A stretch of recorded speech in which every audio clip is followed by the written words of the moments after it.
ప్రపంచవ్యాప్తంగా పేరొందిన Uber company హైదరాబాద్లో తమ సేవలను విస్తరించనుంది. దావోస్లో వరల్డ్ ఎకనామిక్ ఫోరంలో ముఖ్యమంత్రి రేవంత్ రెడ్డితో ఊబర్ ప్రతినిధి బృందం చర్చలు జరిపింది. ఊబర్ కంపెనీ అమెరికా తర్వాత అతిపెద్ద టెక్ సెంటర్ను హైదరాబాద్లోనే నిర్వహిస్తుంది. ఆర్టిఫిషియల్ ఇంటెలిజెన్స్, మెషిన్ లెర్నింగ్ ద్వారా తమ ఎబిలిటీ కార్యకలాపాలను మరింతగా విస్తరించాలని కంపెనీ నిర్ణయించింది. ప్రాజెక్టుతో సుమారు 1000 మంది ఇంజనీర్లకు ఉపాధి లభిస్తుంది. హైదరాబాద్లో 2 వినూత్న సేవలను పరిచయం చేయాలని కంపెనీ నిర్ణయించింది. ఊబర్ గ్రీన్ పేరుతో జీరో ఎమిషన్ ఎలక్ట్రిక్ వెహికల్ రైడ్లకు ప్రత్యేక యాక్సెస్ను అందిస్తుంది. ఎక్కువ కెపాసిటీ ఉన్న వాహనాలపై ప్రీమియం, సమర్థమైన రైడ్లను అందించడానికి ఊబర్ షటిల్లో సర్వీస్ను ప్రవేశపెట్టనుంది. అయితే తెలంగాణలో పర్యావరణ సంరక్షణ బాధ్యతగా తమ కంపెనీ కట్టుబడి ఉంటుందని సంస్థ ప్రతినిధులు తెలిపారు. ఊబర్ విస్తరణ హైదరాబాద్లో కంపెనీ కొత్త సేవలతో రాష్ట్రంలో మొబిలిటీ మరియు ఆటోమేటివ్ రంగం వృద్ధి చెందనుంది. ఐటీ డెవలప్మెంట్ సర్వీసెస్ అందించే క్యూసెంట్రియో కంపెనీ తెలంగాణలో తమ కార్యకలాపాలను విస్తరించనుంది. దావోస్లో వరల్డ్ ఎకనామిక్ ఫోరం సదస్సులో ఐటీ పరిశ్రమల శాఖ మంత్రి శ్రీధర్ బాబుతో కంపెనీ ప్రతినిధి యలమర్తి సమావేశమయ్యారు. Oil and gas, financial services, travel and hospitality, automotive, అదేవిధంగా అగ్రికల్చర్ మరియు ఇంజనీరింగ్ వంటి రంగాలలో అత్యాధునిక ఐటీ సేవలు అందించడంతో కంపెనీకి ప్రత్యేక గుర్తింపు ఉంది. అమెరికా, ఆసియా పసిఫిక్ రీజియన్లో కార్యకలాపాలను విస్తరించింది. Artificial intelligence, robotics, process automation, machine learning, అదేవిధంగా బ్లాక్ చైన్ సొల్యూషన్ వరకు వివిధ అధునాతన సాంకేతిక సేవలను సంస్థ అందిస్తుంది. కంపెనీ విస్తరణలో భాగంగా హైదరాబాద్ పరిధిలో దాదాపు 1000 ఉద్యోగాల కల్పనను లక్ష్యంగా ఎంచుకుంది. వ్యాపార అవకాశాలు, పర్యావరణ అనుకూలతలు ఉన్నందున హైదరాబాద్లో పెట్టుబడులు పెట్టేందుకు సంస్థ ఆసక్తిని ప్రదర్శించింది. తగిన సహాయక సహకారాలు అందించాలని ప్రభుత్వాన్ని కోరింది. ఐటీ రంగంలో 3 దశాబ్దాలుగా తన కంపెనీ ఎన్నో విజయాలు సాధించిందని క్యూసెంట్రీలో సారథ్యం వహించి యలమంచి సంతోష్ వ్యక్తం చేశారు. రాష్ట్రాభివృద్ధి శ్రేయస్సులో తమ కంపెనీ భాగస్వామ్యం పంచుకుంటుందని అన్నారు. ఆంధ్రప్రదేశ్ పిసిసి అధ్యక్షురాలు షర్మిలమ్మ కుమారుడు రాజారెడ్డి నిశ్చితార్థానికి తెలంగాణ రాష్ట్ర డిప్యూటీ సీఎం బట్టి విక్రమార్క మల్లు హాజరయ్యారు. డిప్యూటీ సీఎం బట్టి విక్రమార్క వధూవరులకు పుష్పగుచ్చం అందించి ఆశీర్వదించారు. రాష్ట్ర వ్యాప్తంగా దేవాలయ ధర్మాదాయ శాఖ ఆధ్వర్యంలో ఉన్న అన్ని దేవాలయ కమిటీలను రద్దు చేయనున్నట్లుగా మంత్రి కొండా సురేఖ పేర్కొన్నారు. ఉప్పల్ నియోజకవర్గం కాంగ్రెస్ పార్టీ ఇన్ఛార్జ్ మందముల పరమేశ్వర్ రెడ్డి ఇతర కాంగ్రెస్ నాయకులు కొండా సురేఖను కలిసి దేవాదాయ కమిటీల రద్దు, ఏళ్ల తరబడి ఒకే చోట పనిచేస్తున్న ఈవోల గురించి వివరించడం జరిగింది. త్వరలోనే కమిటీల రద్దుతో పాటు ఈవోలకు స్థానచలనం ఉంటుందని మంత్రి సురేఖ పేర్కొనడం జరిగింది. ఎవరైతే పార్టీ కోసం నిరంతరం కష్టపడి పనిచేస్తారో కాంగ్రెస్ పార్టీ ఉన్నతమైన పదవులను ఇచ్చి గౌరవిస్తుందన్నారు. దేవాదాయ కమిటీల రద్దు, ఏళ్ల తరబడి ఒకే చోట పనిచేస్తున్న ఈవోల స్థానం చేస్తారని మంత్రి కొండా సురేఖ పేర్కొనడం పట్ల పరమేశ్వర్ రెడ్డి హర్షం వ్యక్తం చేశారు. అయోధ్య రామమందిర విషయంలో ఎవరి విశ్వాసాలు వాళ్లకు ఉంటాయని, అయోధ్య రామమందిరం అంశాన్ని రాజకీయం చేయడం సరికాదని అఖిల భారత కాంగ్రెస్ కమిటీ ఇన్ఛార్జ్ దేవ్దాస్ మున్షి స్పష్టం చేశారు. రామమందిరం దర్శించుకోవడానికి ప్రత్యేకమైన రోజు ఏమీ ఉండదని, ఇప్పటికే కాంగ్రెస్ నాయకులు రామమందిరాన్ని దర్శించుకున్నారని ఆమె వెల్లడించారు. భారతీయ జనతా పార్టీ పాలనలో భారతదేశం ప్రమాదపు అంచున ఉందని, ముఖ్యమైన ప్రమాదం నుండి బయటపడేసేది కేవలం కాంగ్రెస్ పార్టీ అని మైనార్టీలు నమ్ముతున్నట్లుగా దేవ్దాస్ మున్షి వెల్లడించారు. సికింద్రాబాద్లో జరిగిన క్రిస్టియన్ మైనార్టీ నాయకుల సమావేశానికి ముఖ్య అతిథిగా హాజరయ్యారు. క్రైస్తవ నాయకులు, బిషప్లు కాంగ్రెస్ పార్టీ పట్ల తమ విశ్వాసాన్ని వ్యక్తం చేశారని, రాబోయే పార్లమెంట్ ఎన్నికల్లో తెలంగాణలో 17 స్థానాలను గెలిపే లక్ష్యంగా పనిచేయనున్నట్లుగా పేర్కొన్నారు.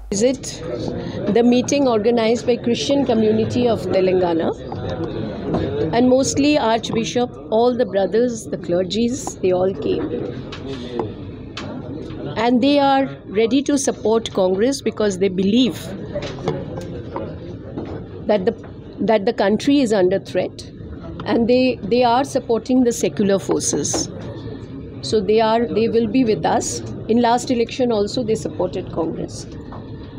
So today the discussion happened on various matters, and we will do these kind of meeting very frequently. Madam, Ayodhya Ram Mandir will inaugurate on January 22nd. What is the Congress party stand?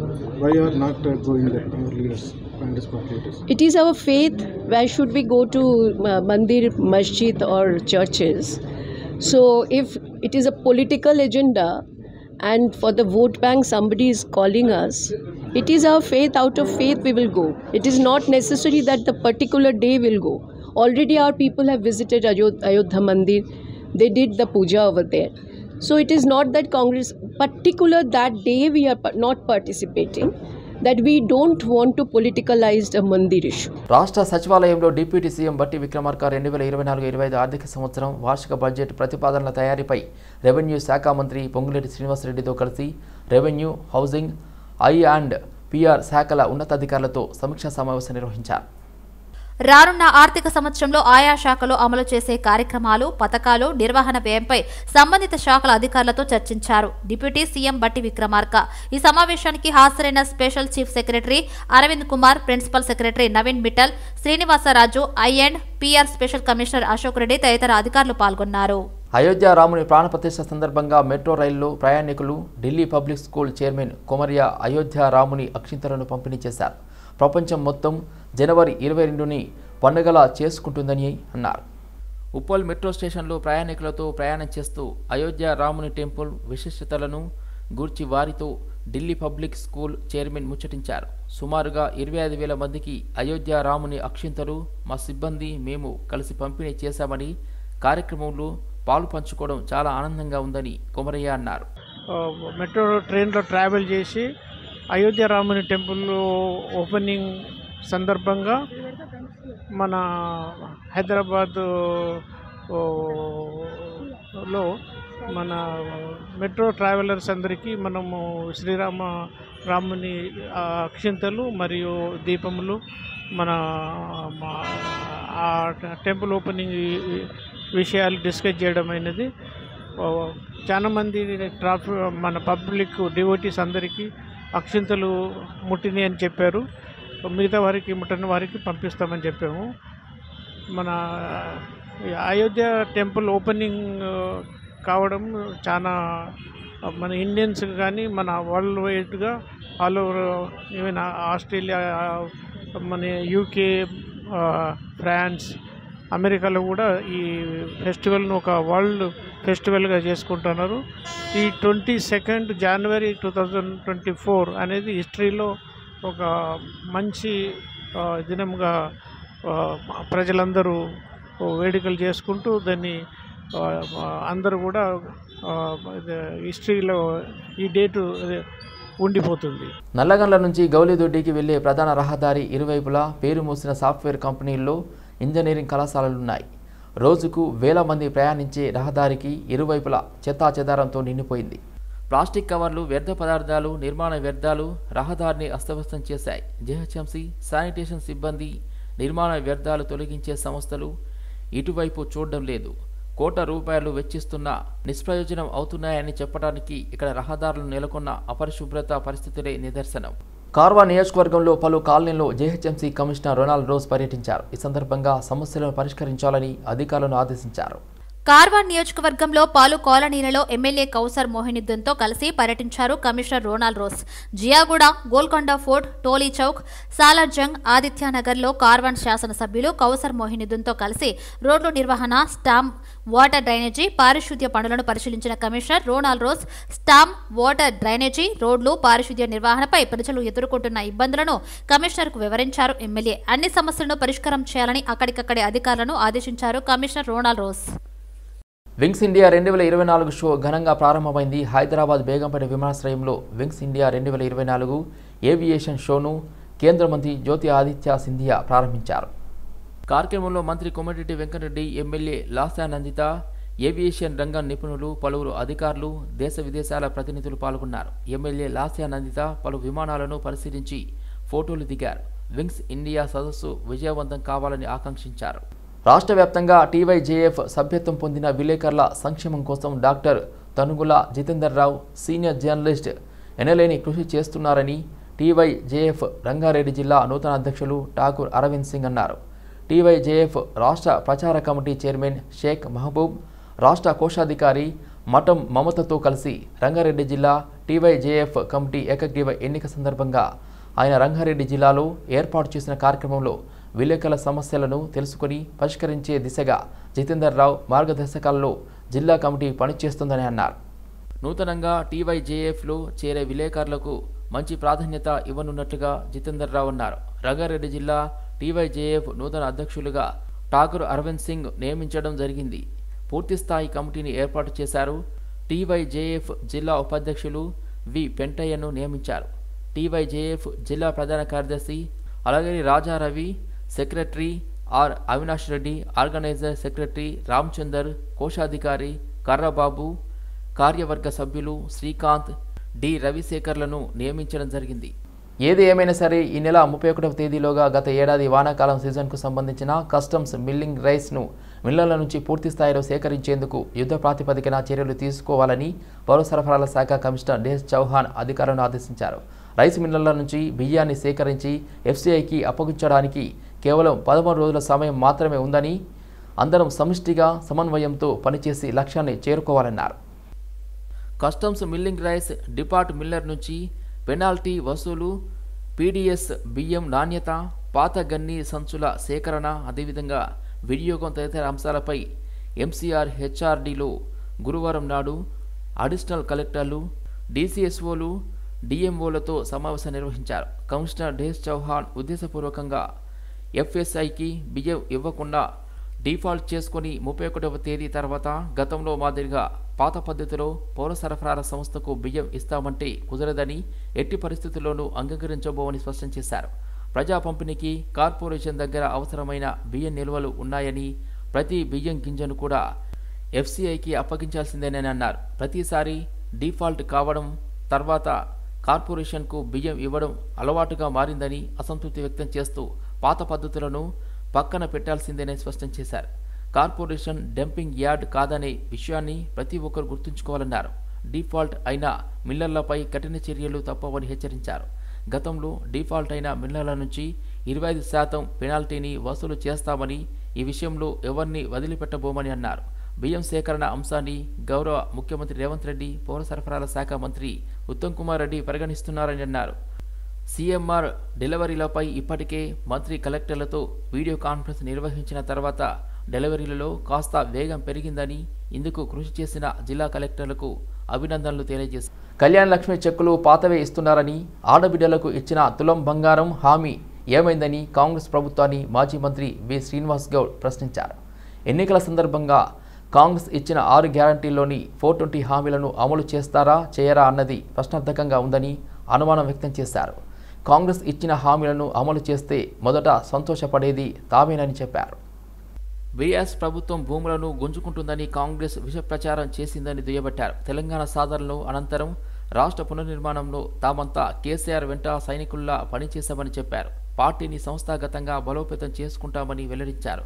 రానున్న లోక్సభ ఎన్నికల్లో అత్యధిక స్థానాల్లో BRS అభ్యర్థులను భారీ మెజార్టీతో గెలిపించుకోవాలని, ఆ దిశగా ముందుకు సాగాలని నిర్ణయించుకున్నామని తెలిపారు. పార్టీ భవిష్యత్తు కార్యాచరణను అధినేత కేసీఆర్, వర్కింగ్ ప్రెసిడెంట్ కేటీఆర్ రూపొందిస్తున్నారని వెల్లడించారు. మహబూబ్ నగర్ పార్లమెంటు పరిధిలోని 7 అసెంబ్లీ నియోజకవర్గాల్లో పార్టీ బలంగా ఉందని పేర్కొన్నారు. మహబూబ్ నగర్ లోక్సభ స్థానంలో 2009, 2014, 2019లో వరుసగా బీఆర్ఎస్ విజయం సాధించినట్టే రానున్న ఎన్నికల్లోనూ చరిత్ర సృష్టిస్తామని వెల్లడించారు. తెలంగాణ రాష్ట్ర మొత్తానికి కూడా ఎక్కడ కూడా ప్రకటించలేదు కదా, ఎక్కడ ప్రకటించలేదు. 2 మినహాయించి మిగతా ఎక్కడ కూడా అందరిని అభ్యర్థులు ప్రకటించడం చేయలేదు కదా. ఇప్పుడు మా ఎంపీ గారు మంచిగా పనిచేసిండు. నెక్స్ట్ ఏంటి అనేది ఎట్లా అనేది పార్టీ నిర్ణయిస్తుంది. పార్టీ అభ్యర్థి విషయంలో ఎక్కడేం చర్చ రాలేదు. వచ్చిన అభ్యర్థి మంచి పని చేసినని ఉంది. అట్లా అన్ని అభ్యర్థులు ఉన్నారు కదా, మిగతా అందరి అభిప్రాయాలు తెలుసుకొని చేద్దాం, ప్రకటిద్దాం. ఒక నాగర్కర్నూలు ఉంది కనుక మా జిల్లా 2 ఒకటేసారి ప్రకటిస్తే బాగుంటుంది.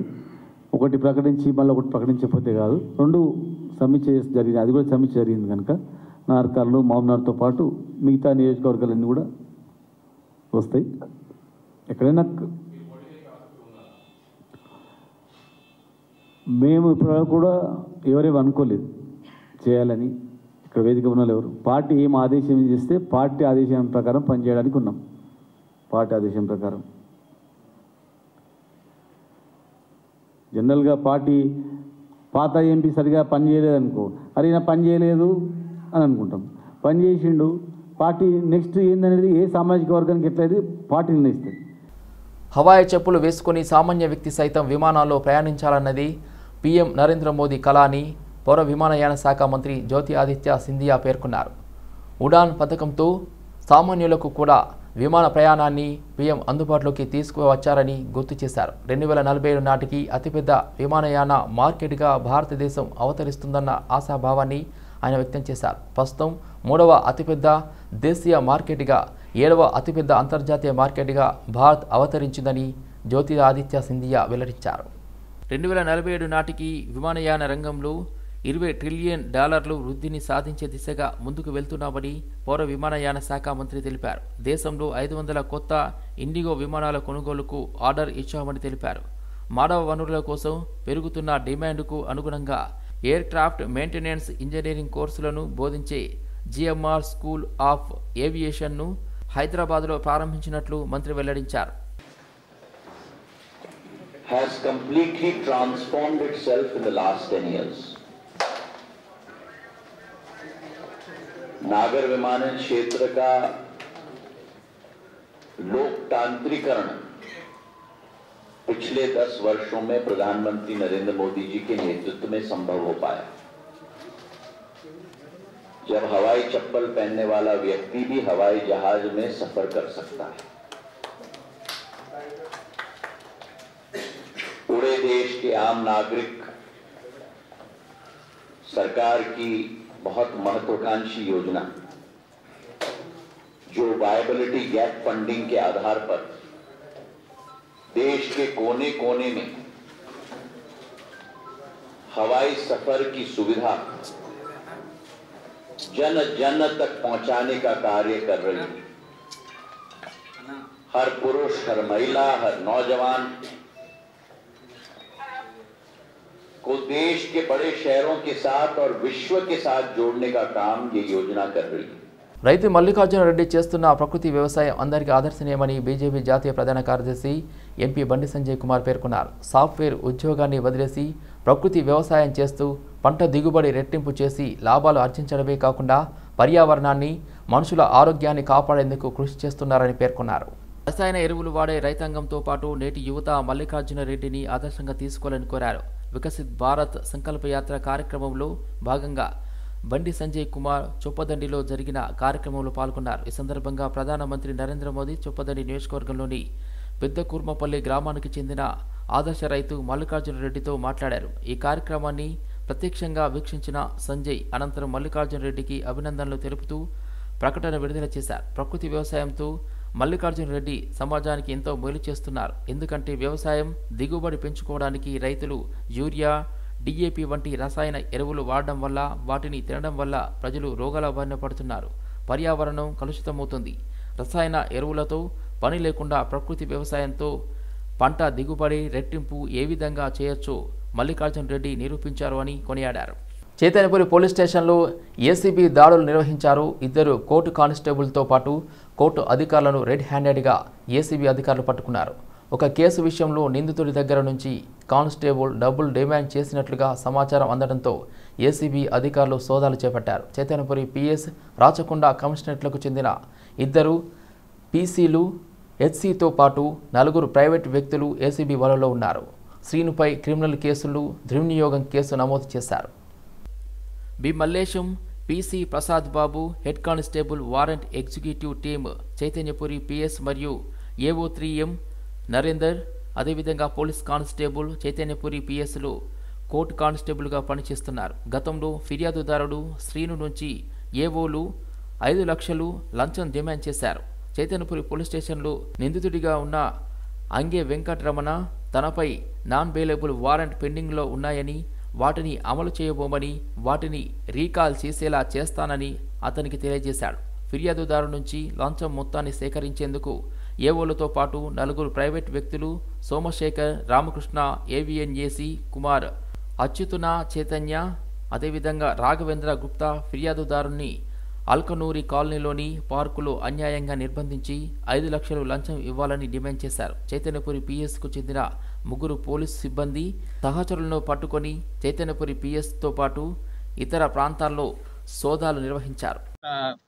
నలుగురిలో ఈ చైతన్య అనే అతను, రామకృష్ణ అనే అతను, ఆ తర్వాత రాఘవేంద్ర గుప్తా, వీళ్ళు 3 ఆఫ్ ది రికార్డ్ ఇతని చేతి కింద మల్లేష్, ఆ తర్వాత ప్రసాద్ బాబు హెడ్ కానిస్టేబుల్ వీళ్ళ చేతి కిందనే పనిచేస్తున్నట్టుగానే ఆన్ దేర్ కాల్ వీళ్ళు ఎప్పుడు పిలిస్తే అప్పుడు ఎక్కడ పిలిస్తే అప్పుడు పోవటము.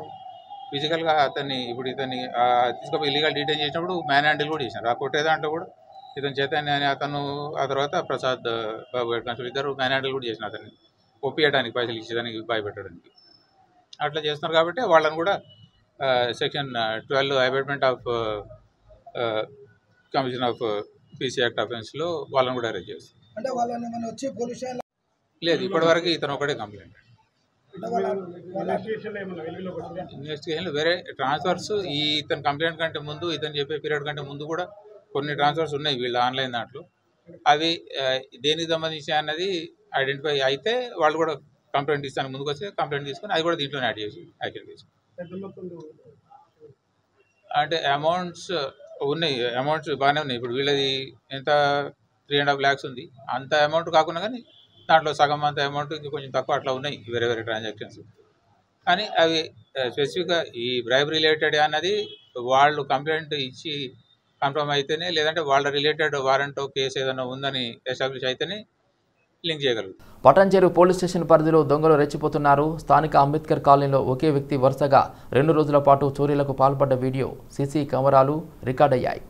ఈ నెల 17-18 తేదీల్లో ఒకే వ్యక్తి పలు ఇళ్లలో చొరబడి ఇంటి పరిసరాల్లో ఉన్న వస్తువులను దొంగిలించారు. ఇంటి యజమానులు ఇచ్చిన ఫిర్యాదు మేరకు పోలీసులు సీసీ కెమెరా ఆధారంగా నిందితుడిని పట్టుకునే ప్రయత్నం చేస్తున్నారు. అంబర్పేటలో 2 యువతులపై ఇంట్లోకి దూరి కత్తితో దాడి చేశారు. ఇంటర్ మొదటి సంవత్సరం చదువుతున్న బాలిక ఇంట్లో ట్యూషన్ చెబుతున్న మరో యువతిపై కత్తితో కడుపులో దుండగుడు పొడిచాడు. బాధితులు 2 బంధువులు విద్యాసాగర్ ఏఎంఎస్ హాస్పిటల్కు బాధితులను తరలించారు. ఎల్బీనగర్లో దొంగకు దేహశుద్ధి చేశారు స్థానికులు. గంజాయి మత్తులో ఉన్న దొంగను చితకబాదారు. ఎల్బీనగర్లోని హోల్సేల్ మార్కెట్లో ఉన్న గల్లీలో 2 రోజుల క్రితం ఓ కూల్ డ్రింక్స్ షాప్లోని కౌంటర్ నుంచి సుమారు 10,000 నగదును ఎత్తికెళ్లిన దొంగ మరోసారి అదే ప్రాంతానికి ఈరోజు సాయంత్రం చోరీ చేయడానికి రావడంతో గత చోరీకి చెందిన సీసీ వీడియో ఆధారంగా దొంగను గుర్తించిన స్థానికులు దొంగని పట్టుకొని చితకబాదారు. అనంతరం సమాచారం అందుకున్న పోలీసులు ఘటనా స్థలానికి చేరుకుని దొంగని అదుపులోకి తీసుకున్నారు. దొంగని పోలీసులు పరిశీలించగా అతని జేబులో ఉన్న గంజాయి పొట్లాలని ఎల్బీనగర్ పోలీసులు స్వాధీనం చేసుకుని స్టేషన్కు తీసుకువెళ్లడం జరిగింది. షవర్మా ప్రత్యేకంగా అమర్చిన నిప్పుల కొలిమిలో కాల్చి రొట్టెలో పెట్టి తింటే ఆ మజానే వేరు. లొట్టలు వేసుకుని తినే షవర్మా ఆరోగ్యంపై తీవ్ర దుష్ప్రభావం చూపిస్తుంది. షవర్మా తయారీ విధానం అత్యంత జుగుప్సాకరంగా ఉంటుంది. చికెన్, వాటి వ్యర్థాలు వీటిలో ఉపయోగిస్తున్నారు. నిషేధిత రంగులు కలుపుతున్నారు. దీంతో ప్రజల ఆరోగ్యంపై ప్రభావం చూపిస్తుంది. సరైన ఆహార ప్రమాణాలు పాటించేలా చూడాల్సిన ఫుడ్ ఇన్స్పెక్టర్లు పట్టించుకోవడం లేదు.